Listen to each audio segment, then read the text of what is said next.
Assalamualaikum warahmatullahi wabarakatuh. Perkenalkan, nama saya Burhanuddin sebagai pembicara pertama dan rekan saya Laili Nurzaki sebagai pembicara kedua serta Diah Eka Sari sebagai pembicara ketiga.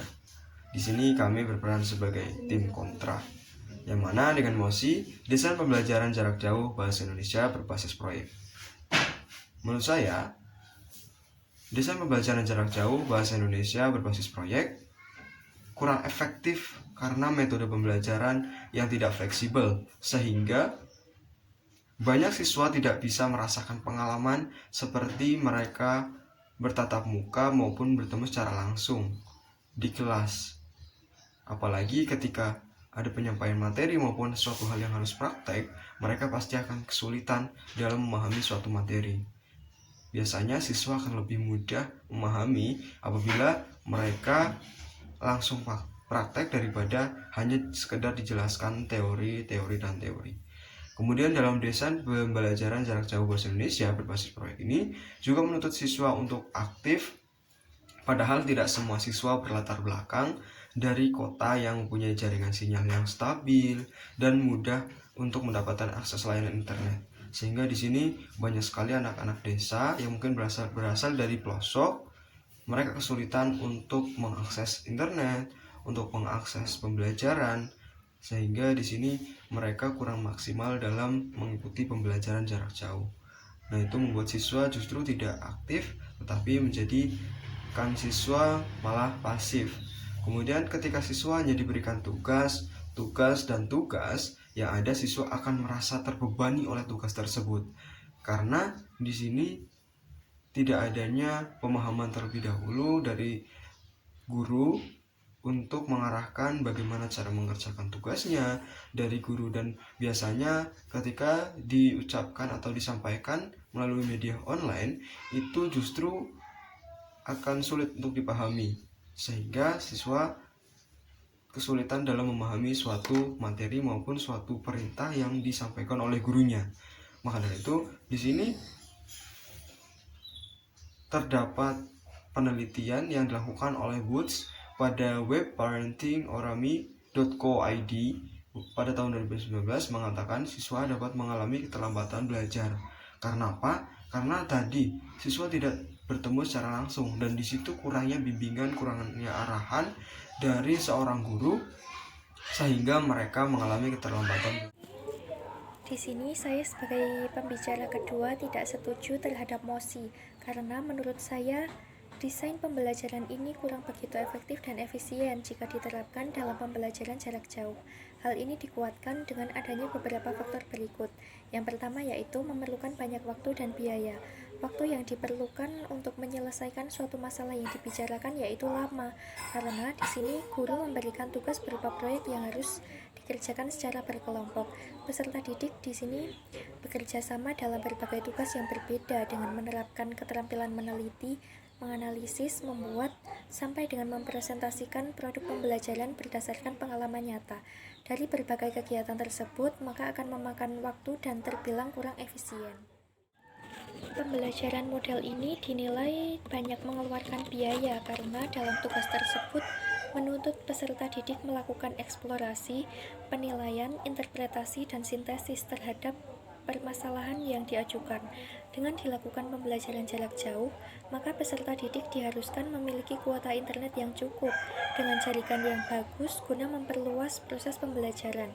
Padahal, mengingat harga kuota juga tidak murah, menyebabkan banyak orang tua peserta didik yang merasa dirugikan karena menambah biaya untuk memasuki sistem baru ini. Faktor yang selanjutnya yaitu memerlukan guru dan siswa yang sama-sama siap belajar dan berkembang. Banyak guru yang merasa terlanjur nyaman dengan kelas tradisional, di mana gurulah yang memegang peran utama di kelas. Hal ini merupakan transisi yang cukup sulit, terutama bagi instruktur yang kurang atau tidak menguasai teknologi, maka akan menjadi hambatan dalam proses pembelajaran jarak jauh.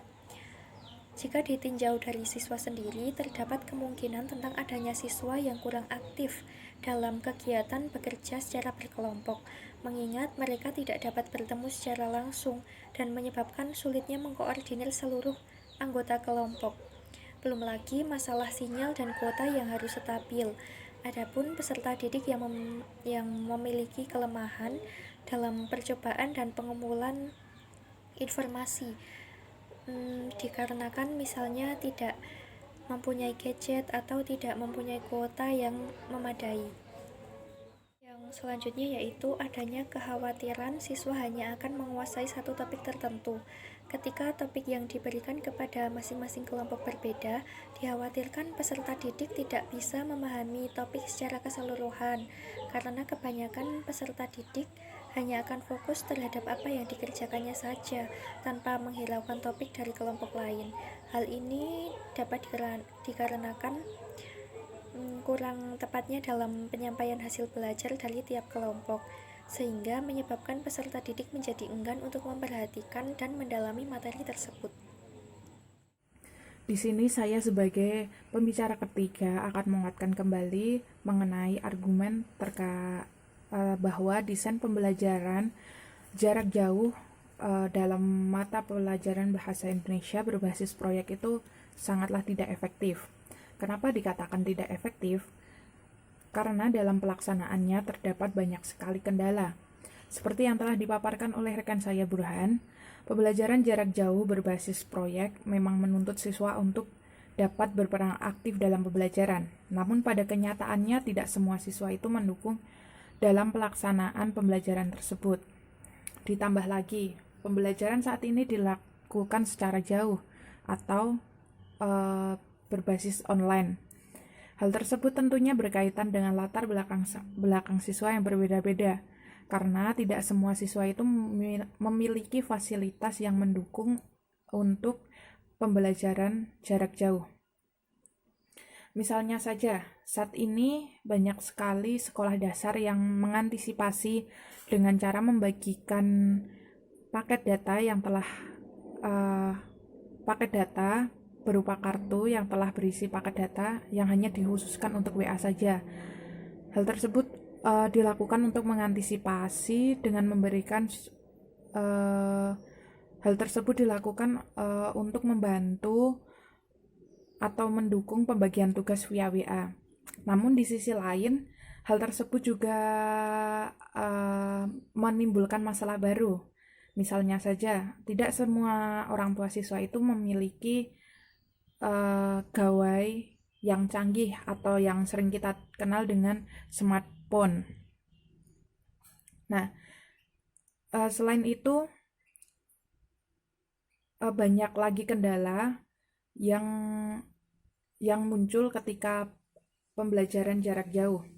Seperti yang telah dipaparkan oleh Laili sebagai pembicara kedua, yang memaparkan berbagai macam kendala.